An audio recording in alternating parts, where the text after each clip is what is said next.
জাতীয় স্তরে কাছাকাছি আসছে কংগ্রেস তৃণমূল। বিশেষ অধিবেশন ডাকা নিয়ে সরকারের উপর চাপ বাড়াচ্ছে দু দলই। জুনে বিশেষ অধিবেশন ডাকার দাবিতে সরব হয়েছে বিরোধী শিবির। পহেলগাঁও অপারেশন সিঁদুরের পরে বিশেষ অধিবেশন ডাকার দাবি সরব হয়েছেন মমতা বন্দ্যোপাধ্যায়, কপিল সিব্বল, রাহুল গান্ধী।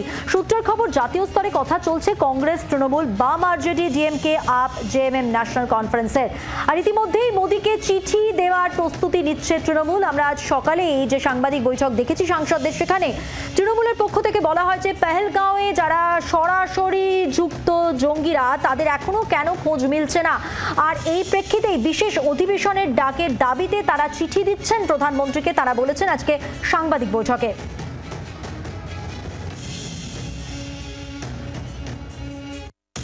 বর্ষার সময়কার মনসুন সেশন হয়, সেটা কিন্তু গত 3 বছর ধরে জুলাই মাসেই হচ্ছে। এতদিন অলরেডি হয়ে গেছে। জুলাই মাস অবধি অপেক্ষা করলে কিন্তু আমরা এটা সঠিক পদক্ষেপ নিচ্ছি না বলে আমরা মনে করি যে দেশবাসীর এটা জানার অধিকার আছে এবং সেটা ইমিডিয়েটলি জানার অধিকার আছে। তাই যারা বাইরে গেছেন বিদেশে দেশের কথা তুলে ধরতে, আলোচনা করতে, তারা ফিরে আসলেই এই মাসে, জুন মাসেই একটি বিশেষ অধিবেশন ডেকে এটা নিয়ে আলোচনা করাটাই আমরা মনে করছি উচিত।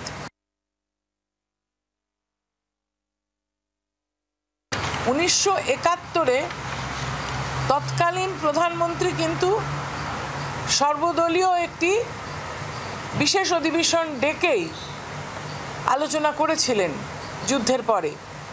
আবার 2001-এ সংসদে হামলার পরেও কিন্তু তৎকালীন প্রধানমন্ত্রী অটল বিহারী বাজপেয়ীজিও এইভাবেই বিশেষ অধিবেশন ডেকে সেখানে আলোচনা করেছিলেন ভয়ঙ্কর এই আক্রমণের বিরুদ্ধে সকলের মতামত নিতে। এবারেও আমরা বিশেষ অধিবেশনের দাবি জানাচ্ছি। দু দলই বিশেষ অধিবেশনের দাবি জানিয়েছে, আমরা শুনলামও। এবার কথা বলবো, সরাসরি রয়েছেন আমাদের সঙ্গে আমাদের প্রতিনিধি রাজীব চক্রবর্তী। রাজীব, এখনো পর্যন্ত দু দল কিন্তু বিশেষ অধিবেশন চাইছে অপারেশন সিঁদুরের পর। একেবারেই অত্যন্ত গুরুত্বপূর্ণ এই জায়গায়, কারণ জাতীয় রাজনীতিতে তুমি দেখো বিজেপি বিরোধী রাজনৈতিক দলগুলি যারা রয়েছে তাদের মধ্যে খুব গুরুত্বপূর্ণ অবস্থানে রয়েছে কংগ্রেস এবং তৃণমূল কংগ্রেস। কংগ্রেস এবং তৃণমূল কংগ্রেসের মধ্যে কোথাও কোনো রাজ্যে সমঝোতা নেই, রাজনৈতিক বোঝাপড়া নেই। এবং আমরা দেখেছি এই দুটি রাজনৈতিক দলের মধ্যে নানা সময় চাপানুতর হয়েছে, নানা সময় দূরত্ব হয়েছে, আবার কাছাকাছি এসেছে। কিন্তু বিরোধী শিবিরকে জোটবদ্ধ করার ক্ষেত্রে একদিকে যেমন তৃণমূল কংগ্রেস এবং মমতা বন্দ্যোপাধ্যায়ের ভূমিকা রয়েছে, ঠিক তেমনই কংগ্রেসেরও ভূমিকা রয়েছে। আর এবার আবার সেই ছবি দেখা যাচ্ছে। তার কারণ জাতীয় রাজনীতিতে পহেলগাঁও পরবর্তীতে এবং অপারেশন সিঁদুর পরবর্তীতে যে পরিস্থিতি তৈরি হয়েছে, তাতে একটি বিশেষ অধিবেশন ডাকবার জন্য চাপ তৈরি করা হচ্ছে সরকারের ওপরে।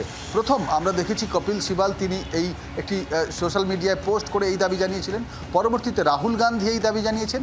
তারপরে মমতা বন্দ্যোপাধ্যায় এই দাবি জানিয়েছেন এবং তৃণমূল কংগ্রেস রীতিমতো সাংবাদিক সম্মেলন করে এই দাবি জানাচ্ছে। এবং তৃণমূল কংগ্রেসের নেতারা বলছেন যে তারা তাদের নেত্রীর সঙ্গে কথা হচ্ছে। আমরা জানি যে আরজেডি নেতা তেজস্বী যাদবের সঙ্গে মমতা বন্দ্যোপাধ্যায়ের কলকাতায় কথা হয়েছে। আর সূত্র মারফত যে খবর আসছে, কংগ্রেস, সমাজবাদী পার্টি, আরজেডি এবং এনসি সহ একাধিক রাজনৈতিক দল, আম আদমি পার্টি, ঝাড়খণ্ড মুক্তি মোর্চা, প্রত্যেকেই কিন্তু এই মুহূর্তে একে অপরের সঙ্গে কথা বলছেন এবং তারা সম্মিলিতভাবে সরকারের ওপরে একটি চাপ তৈরি করার যে তারা নীতি নিচ্ছে। তার কারণ জুলাই মাসের একেবারে মাঝামাঝির পরে গিয়ে শুরু হবে বাদল অধিবেশন। আর ধন্যবাদ। কথা বললাম আমাদের প্রতিনিধি রাজীব চক্রবর্তী, সরাসরি ছিলেন আমাদের সঙ্গে। বাংলার আওয়াজ, বাঙালির আবেগ, জি 24 ঘন্টা।